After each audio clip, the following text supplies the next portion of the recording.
Imagine, on est aux États-Unis, dans les années 1960. Et là, t'as un étudiant perdu dans sa vie, il a pas d'argent, il a pas d'entreprise, il a aucun plan dans sa vie. Et il décide de partir au Japon, avec une idée un peu folle. Vendre des chaussures de course américaines fabriquées au Japon. Personne ne croit vraiment à son idée. Pourtant, quelques décennies plus tard, cette idée deviendra l'une des entreprises les plus puissantes du monde. Et ce qui rend cette histoire fascinante, c'est qu'au départ, rien ne laissait penser que ce projet pouvait réussir. Alors comment un simple étudiant perdu a-t-il réussi à construire l'une des plus grands empires du monde ?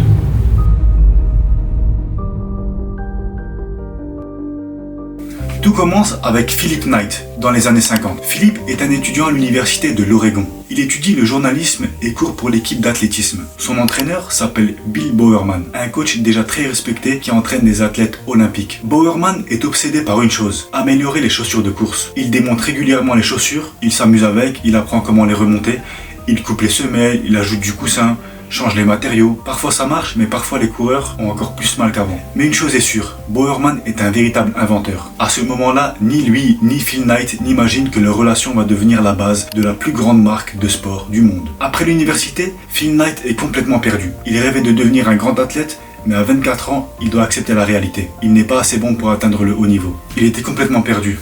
Alors il va essayer l'armée pendant 1 an, mais rien n'y fait. Il se sent complètement frustré et vide. Finalement, il va entrer à Stanford pour étudier le commerce. Un jour, dans un devoir de classe où les étudiants doivent imaginer une entreprise, Phil écrit une question simple sur une feuille. Est-ce que les chaussures japonaises pourraient faire aux chaussures allemandes ce que les appareils photo japonais ont fait aux appareils photo allemands ? En fait, il faut savoir qu'à cette époque, les marques allemandes dominent le marché de la course. Mais Phil remarque que les entreprises japonaises commencent à fabriquer des produits de qualité et à moindre coût. Cette idée reste dans sa tête. Personne autour de lui ne le prend vraiment au sérieux. Donc Phil, il termine ses études et après son diplôme, il retourne vivre chez ses parents. Il a 24 ans et a l'impression que sa vie n'avance toujours pas. Un jour, il va prendre une décision. Plutôt que d'attendre une opportunité, il va en créer une. Il part faire un tour du monde avec un ami.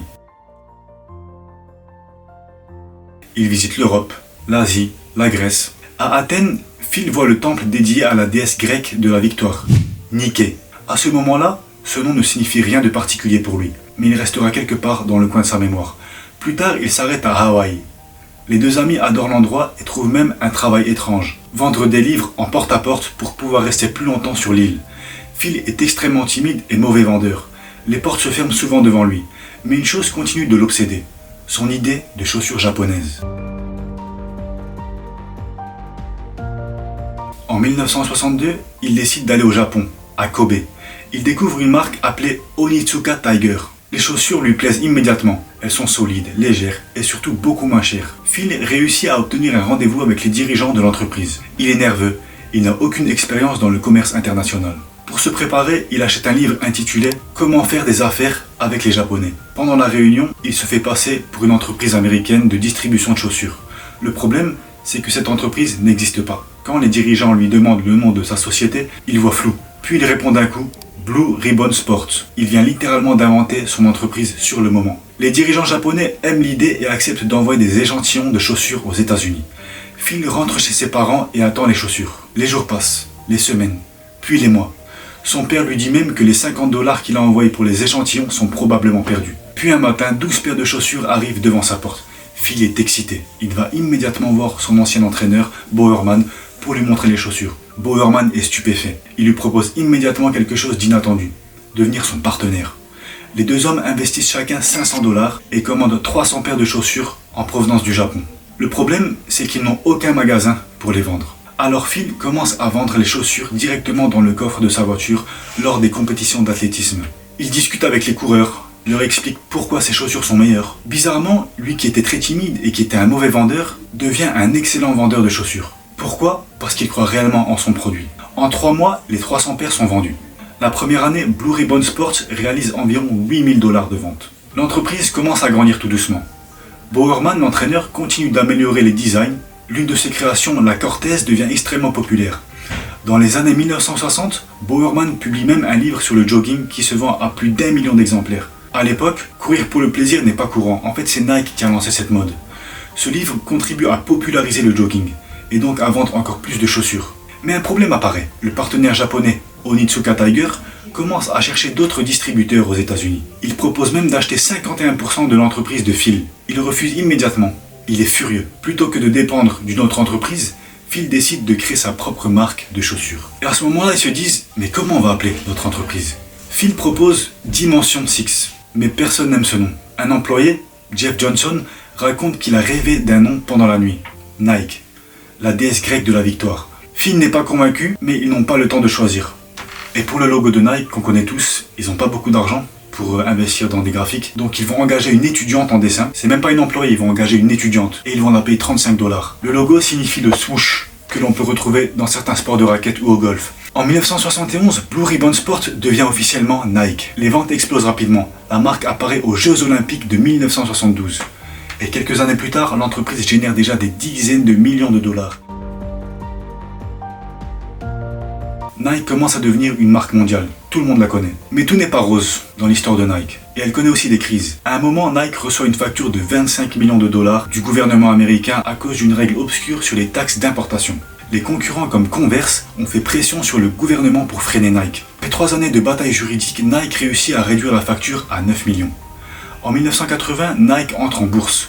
Phil Knight possède encore 46% de l'entreprise et devient extrêmement riche.